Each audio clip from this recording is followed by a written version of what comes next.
আমি বানাবো তীর ধনুক, আর আমার হাতের বানানো তীর ধনুক দিয়ে কি আমি সঠিকভাবে নিশানা লাগাতে পারবো? চলো দেখা যাক। তীর ধনুক বানানোর জন্য আমাদের সব থেকে প্রয়োজন হবে ছোট সাইজের বাঁশ আর তার ডালপালা। তার জন্য আমরা ছোট সাইজের ডালপালা নিয়ে নিলাম জঙ্গল থেকে।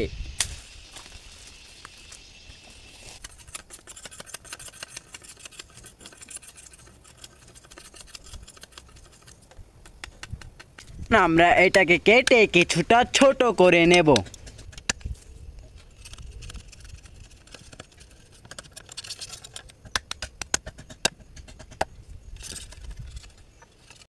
তারপর এমন ছোট দেখতে একটা বাঁশের টুকরো নিয়ে আমরা সেটাকে ঠিক মাঝখানে টেপ দিয়ে আটকে দেব।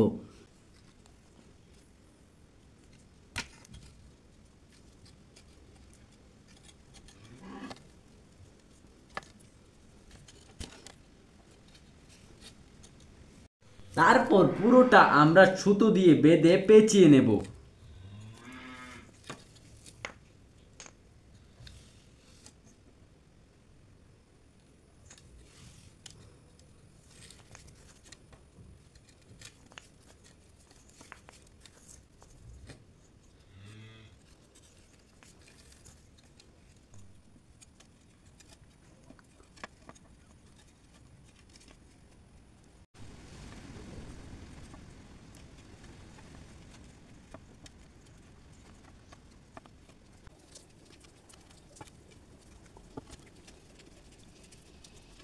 তারপর আমরা এমন একটি রশি নিয়ে এটাকে বাঁধবো।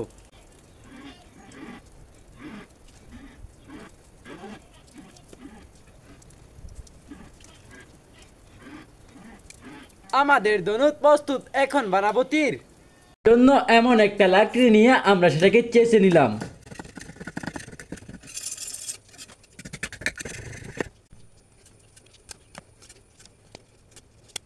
লাঠির আগাতে লোহার লাগানো যে অংশটা থাকে সেটাকে বলে তীর। আমার কাছে নেই তাই আমি লাগালাম না, তার জন্য আমি পেরেক লাগিয়ে দিলাম।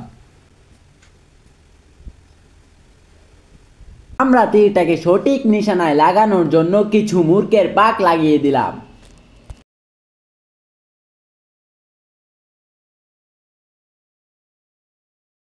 আমাদের তীর ধনুক প্রস্তুত, দেখা যাক আমার হাতের তৈরি তীর ধনুক দিয়ে আমি সঠিকভাবে নিশানা লাগাতে পারি কিনা। আর আমরা আমাদের টার্গেটের জন্য রেখেছি একটা কার্টুন।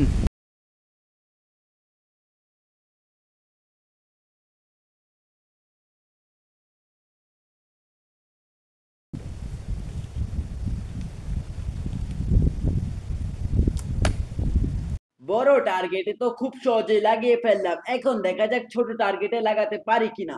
ছোট টার্গেট হলো এটা একটা কোকো ফুল।